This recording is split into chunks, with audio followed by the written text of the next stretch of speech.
Thank you for dropping by my channel and spending a little time with me. It is early in the morning and I thought I would show you a little bit of what I've been up to. But before that, I want to touch on two things. First of all, I want to give thanks to the people who have subscribed to my channel recently. I've now gone over 200 subscribers, and really, this year couldn't get any better. Thank you very much for your time. Second of all, I had a few friends in Facebook who watched the video and they were like, man, how are you gonna talk about the tools and not show them? First, I mentioned my sharp brush, number 4. Also, this that you see here is my grip that I put on it.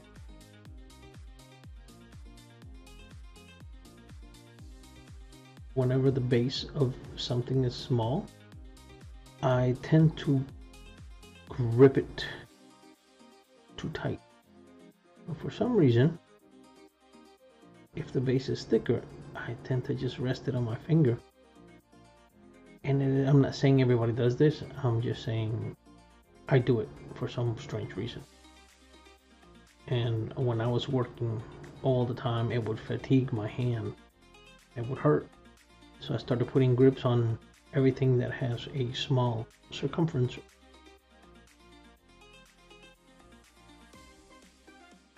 Here's the brush. This is the quill that I mentioned that I use. This is actually a Hunt, a 101 nib that I have in the handle right now.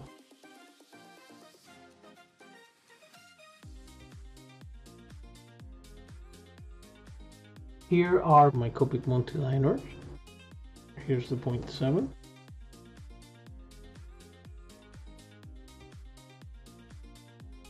The 0.3. And the 0.05. For brushwork, I am using the Pentel Color Brush.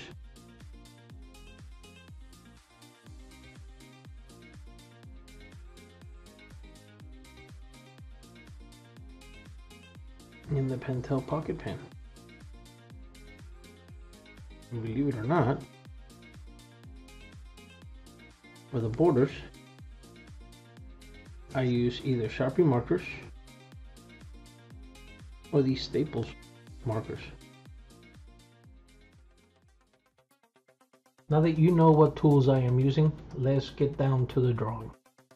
These two characters are going down a busy city street, and this is a panel that is setting the scene up, so you're gonna see a lot of detail.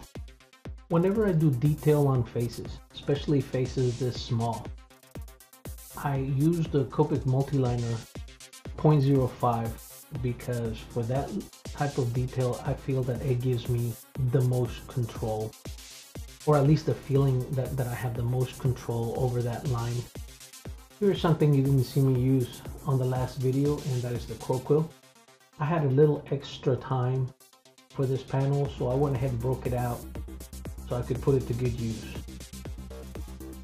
Over the years, I have developed, a steady hand and speed with the quill.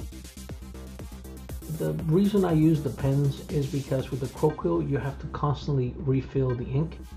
As to with the pen, you can just keep going and it doesn't interrupt your flow. Now, I am not as fast as you're seeing on the video. It has been sped up for the sake of time. And let me tell you, I wish I was this fast in real life. Work would be done so much quicker. Alright, back to the video. I am now using a brush pen in order to fill in the black areas. This is something that I usually wait all the way to the end, or towards the end of my process to do. I like spotting my blacks last. But for the sake of the video, I thought I would ink each character as I went along. It changes the pace a little bit, and it's also, I feel, a little more interesting for my non-inking viewers.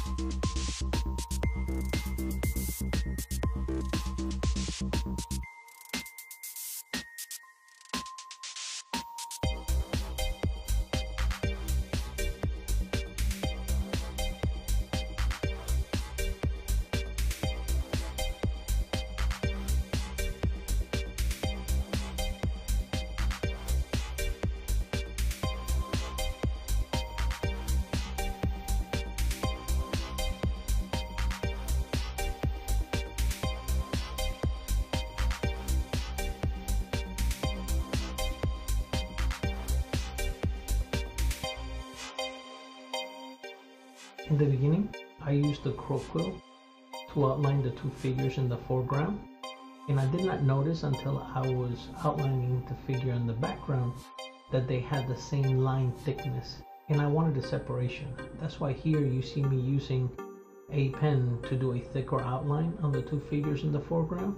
That way there is a line separation to let you know that they're closer than the guy in the background, and I just didn't draw a little person in between them. Moving on to the car. For this, it's better to use your templates, French curves, or contour rulers rather than trying to freehand it or just wing it in general. Drawing good equipment will always make your scene a little more interesting. Drawing bad equipment can literally destroy a really good layout.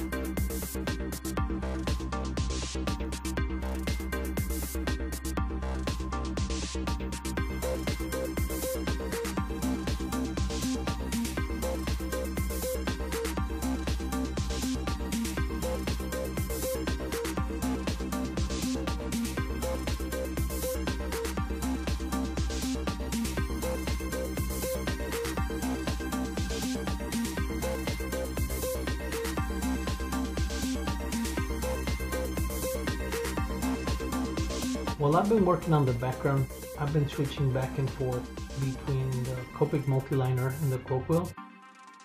And this is one thing that I'm very conscious about, because to me, although it's a background, it shouldn't be flat. There should still be thickness and contours to the lines, just like you do when you're drawing people. Granted, when you're drawing machinery and things like that, you want a more mechanical line, but you can still add some line weights in there, give it a little life. This is, after all, art, so it's up to you to make it interesting.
After filling in all the black areas on the front building, I started working on the other buildings in the background. One thing you don't see because of the speed of the video is that in between lines, I take a little break. and that is to allow for the ink of the pen or the crow quill to dry before I continue on. If not, you will have ink blots all over the image.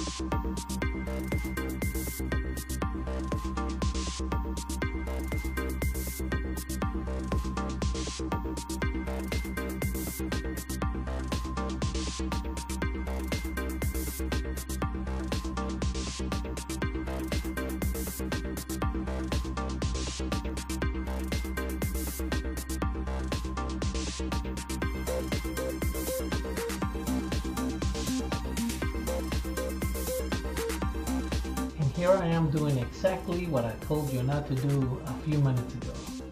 Ah, busted on film, freehanding a car.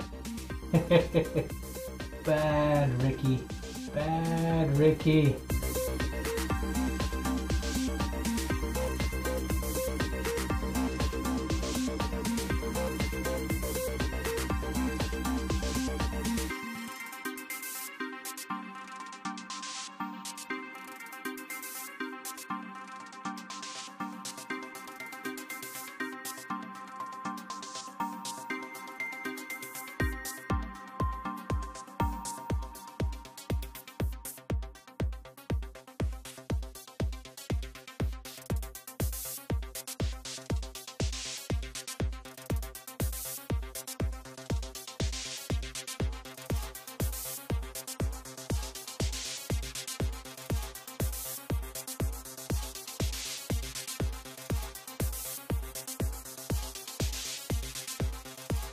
We are now getting to the end of the video.